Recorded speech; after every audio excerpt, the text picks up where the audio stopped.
Bonjour, je sais que tu sais et tu sais que je sais. Joyeux anniversaire mon ami. Je suis à mon 5e épisode à propos de l'amour et de l'amitié, bien sûr. Et je voulais définir ce que c'est qu'un ami. Et c'est très important parce que l'ami, est-ce qu'on peut l'aimer d'amour, sadaqa? Est-ce qu'il y a quelque chose de physique entre l'ami et l'ami? Est-ce qu'il y a uniquement quelque chose d'intellectuel, de spirituel, de moral entre les deux amis? Et là, je suis remonté vraiment très loin, jusqu'à l'âge de 5 ans, 6 ans, pendant l'enfance. Et là, jusqu'à la puberté, j'avais beaucoup d'amis. Mais c'est des amis magnifiques, je m'en rappelle toujours. Ils sont gentils, ils sont beaux, je pouvais compter sur eux. On passait des après-midi très très agréables, des soirées, on apprenait ensemble nos cours, on passait les examens ensemble, on a réussi ensemble notre carrière. Et on a été fshda, toujours l'un à côté de l'autre.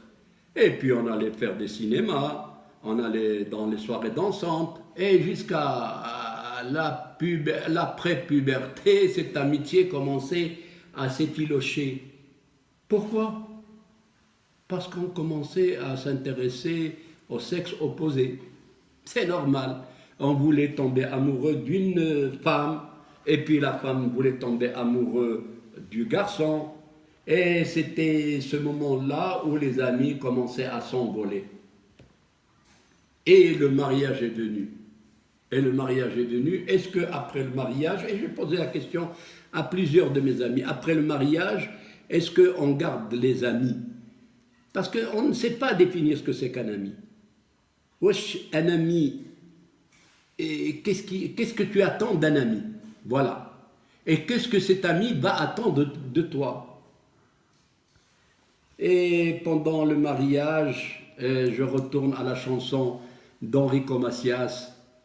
Tout le monde la connaît, allez là. Non, non, il n'y a pas d'amis pendant le mariage. Une fois le mariage annoncé, il y a des copains, il y a des gens du café, il y a des gens dans le métier, mais cette amitié, et c'est presque envolé. Et c'est triste pour moi, et c'est dommage. C'est dommage, pourquoi? Parce que maintenant que la solitude est là, j'étais un peu aigri. Bon, d'accord, je vous considère comme des amis, mais c'est des amis virtuels, c'est vrai. Et puis, on est amis, un point à la ligne. Et si tu m'emmerdes, ou je m'excuse du terme, mais si tu m'énerves, je fais bloquer, je fais supprimer, et du jour au lendemain, de la minute à l'autre, tu n'es plus mon ami. Donc, ce n'est pas un ami. Et voilà. Triste comme j'étais, j'ai été voir un de mes ماشي je dirais un ami, je dirais عزيزي, مشيت عند خاي عبد الهادي واحد النهار جلست قدامه. هو il était très confident avec moi الله يرحمه. قال لي حكم ما عندك حتى صديق؟ قلت له لا. قال لي انت حمار. قلت له انا حمار؟ يا ولاد هذا الله يرحمه تضحك. قلت له علاش تقول لي هذا الكلام؟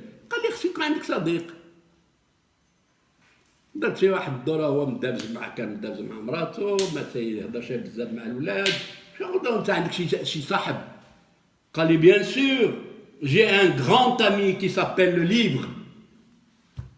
Le livre, القراية، الكتابة. Et le livre, ça commence par le livre de Coran. Si vous êtes croyant, أقم الصلاة وقرآن الفجر إن قرآن الفجر كان مشهودا ولا يمسه إلا المطهرون. ولكن ماشي بوحده. Il y a d'autres livres que vous avez oubliés, et c'est dommage pour ceux qui ne savent pas lire. Dommage parce qu'ils n'ont pas d'amis.